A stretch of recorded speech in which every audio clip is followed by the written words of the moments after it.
سپہر کے 3 بجے ہیں۔ السلام علیکم، یہ ریڈیو پاکستان ہے۔ عبد القدیر سے خبریں سنیے۔ اہم خبروں کا خلاصہ۔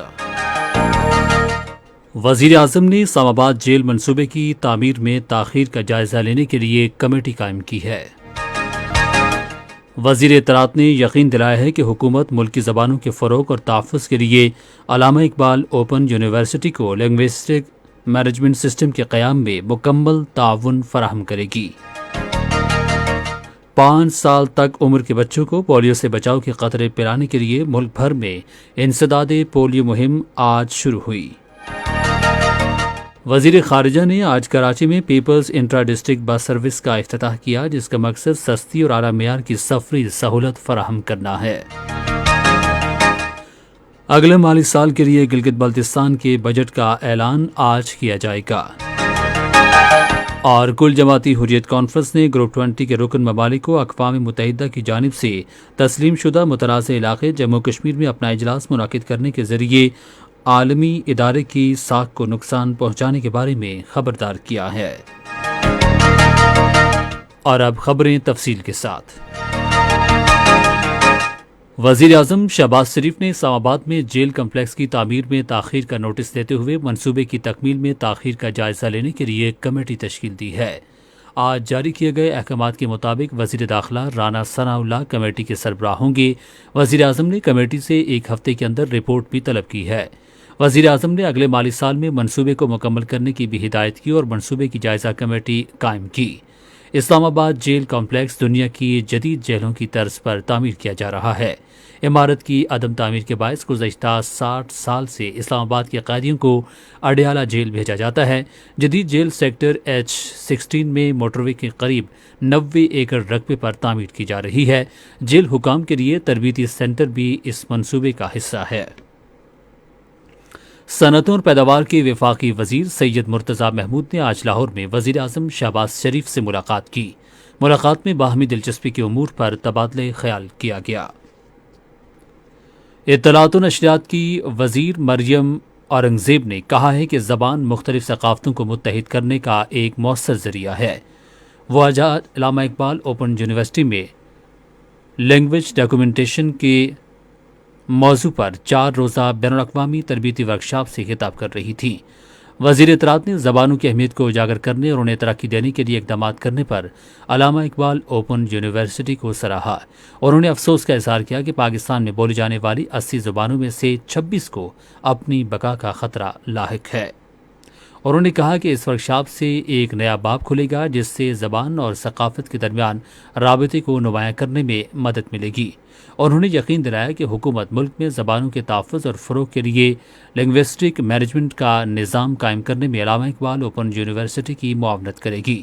وزیر اطلاعات نے اعلان کیا کہ ریڈیو پاکستان اور پاکستان ٹیلی ویژن زبان کی اہمیت کو فروغ دینے کے لیے پروگرام نشر کریں گے۔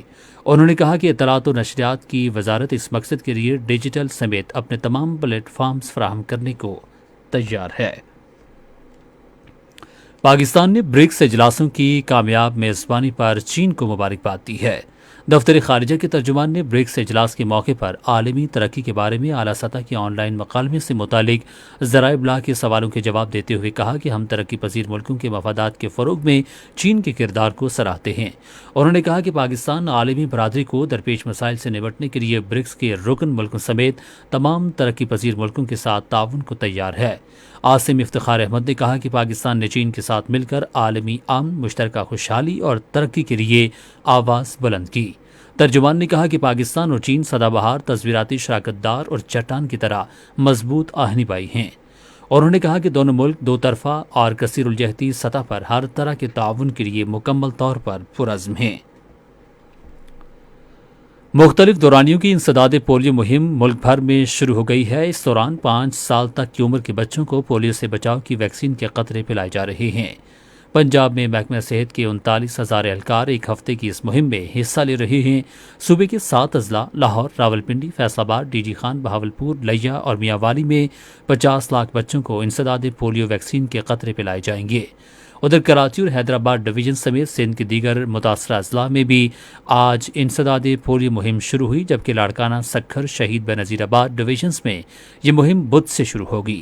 پولیو سے انتہائی متاثرہ یونین کونسلوں میں 30,000 سے زائد پولیو ورکرز 33 لاکھ سے زائد بچوں کو انسداد پولیو ویکسین کے قطرے پلائیں گے۔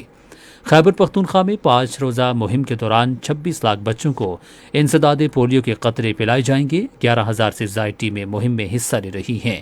اسی طرح بلوچستان کے 18 اضلاع میں 5 روزہ مہم کے دوران 12 لاکھ بچوں کو پولیو سے بچاؤ کے قطرے پلائے جائیں گے۔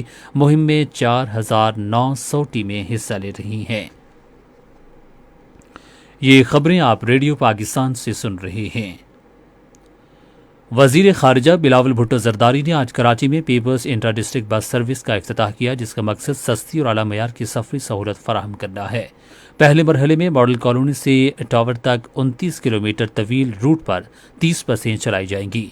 7 روٹس کا تعین کیا گیا ہے، جن پر مرحلہ وار کم از کم 240 بسیں چلائی جائیں گی۔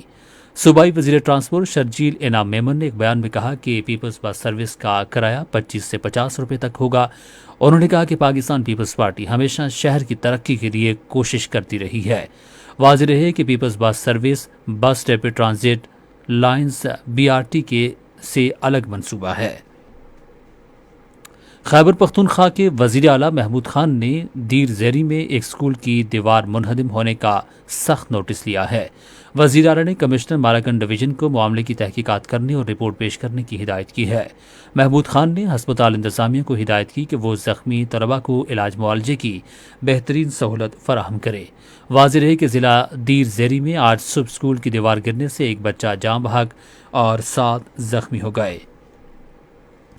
خیبر پختونخوا کے وزیر تعلیم شاہرام خان ترکئی نے کہا ہے کہ واقعے کی ابتدائی تحقیقات میں انکشاف ہوا ہے کہ اسکول کی نہیں بلکہ ساتھ ہی واقع زیر تعمیر مسجد کی دیوار گری ہے۔ ایک بیان میں انہوں نے کہا کہ مزدور دیوار کے قریب ہی کھدائی کر رہے تھے کہ اس دوران دیوار اسکول کی طرف آ گری۔ PIA نے کورونا کی پابندیوں میں نرمی کے بعد لاہور سے کوالالمپور کے لیے اپنی پروازیں پھر شروع کر دی ہیں۔ PIA کے ترجمان نے ایک نیوز کانفرنس میں بتایا کہ PIA پہلے ہی اسلام آباد سے کوالالمپور کے لیے ہفتہ وار 2 پروازیں چلا رہی ہے۔ انہوں نے کہا کہ شہری ہوابازی کے وزیر خواجہ سعد رفیع کی خصوصی ہدایت پر PIA اندرون اور بیرون ملک بتدریج اپنی پروازوں میں اضافہ کر رہی ہے۔ اگلے مالی سال کے لیے گلگت بلتستان کے بجٹ کا اعلان آج کیا جائے گا۔ بجٹ اجلاس گلگت بلتستان اسمبلی میں آج دوپہر 5 بجے شروع ہوگا۔ وزیر خزانہ جاوید علی منوا مالی سال 2022 اور 23 کے لیے بجٹ تجاویز پیش کریں گے۔ کل جماعتی حریت کانفرنس نے گروپ 20 کے رکن ملکوں کو اقوام متحدہ کی جانب سے متنازع قرار دیے گئے علاقے جموں کشمیر میں اپنے اجلاس کے انعقاد کے ذریعے اقوام متحدہ کی ساکھ کو نقصان پہنچانے کے بارے میں خبردار کیا ہے۔ کل جماعتی حریت کانفرنس کے رہنماؤں اور تنظیموں نے سری نگر سے جاری اپنے بیانات میں مقبوضہ جموں کشمیر میں گروپ 20 کے اجلاس کے انعقاد کی تجویز کو سختی سے مسترد کر دیا اور کہا کہ یہ اقدام بین الاقوامی سطح پر تسلیم شدہ متنازع علاقے جموں کشمیر پر بھارت کے غیر قانونی قبضے کو جائز قرار دینے کی جانب ایک قدم ہوگا۔ اور انہوں نے کہا کہ گروپ 20 کے رکن ملکوں کو مقبوضہ وادی میں 10 لاکھ سے زائد بھارتی قابض افواج کی جانب سے انسانی حقوق کی منظم خلاف ورزیوں کا نوٹس دینا چاہیے۔ افغانستان میں اقوام متحدہ کے اعلیٰ عہدیدار نے ملک کے لیے وسیع تر عالمی امداد کی اپیل کی ہے۔ انہوں نے یہ اپیل گزشتہ ہفتے تباہ کن زلزلے سے متاثرہ لوگوں سے ملاقات کے بعد کی۔ سیکرٹری جنرل کے نائب خصوصی نمائندے اور افغانستان کے لیے انسانی امداد کے رابطہ کار ڈاکٹر رامس نے کہا کہ غذائی امداد اور ہنگامی پناہ کی فراہمی کے علاوہ مواصلاتی رابطوں کی بحالی اور مرمت، روڈ رابطوں اور روزگار کی بحالی کی ضرورت ہے۔ اور اب موسم۔ محکمہ موسمیات کی پیشگوئی کے مطابق آئندہ 12 گھنٹے کے دوران ملک کے بیشتر میدانی علاقوں میں موسم زیادہ تر گرم اور مرطوب، جبکہ جنوبی پنجاب اور بالائی سندھ میں شدید گرم رہے گا۔ آج ریکارڈ کیا گیا بعض شہروں کا درجہ حرارت: اسلام آباد، لاہور اور Peshawar, Muzaffarabad 39 degree centigrade, Karachi 35، Quetta 37، Gilgit 40 اور مری میں 28 ڈگری سینٹی گریڈ ریکارڈ کیا گیا۔ محکمہ موسمیات کی پیشگوئی کے مطابق بھارت کی غیر قانونی زیر قبضہ جموں کشمیر میں سری نگر، لیہ اور بارہمولہ میں مطلع جزوی طور پر ابر آلود اور موسم خشک رہنے کا امکان ہے۔ جموں میں موسم گرم اور خشک، جبکہ پلوامہ، اننت ناگ اور شوپیاں میں موسم خشک رہے گا۔ خاص خبروں کا خلاصہ ایک بار پھر۔ وزیراعظم نے اسلام آباد جیل منصوبے کی تعمیر میں تاخیر کا جائزہ لینے کے لیے کمیٹی قائم کی ہے۔ 5 سال تک عمر کے بچوں کو پولیو سے بچاؤ کے قطرے پلانے کے لیے ملک بھر میں انسداد پولیو مہم آج شروع ہوئی۔ اور اگلے مالی سال کے لیے گلگت بلتستان کے بجٹ کا اعلان آج کیا جائے گا۔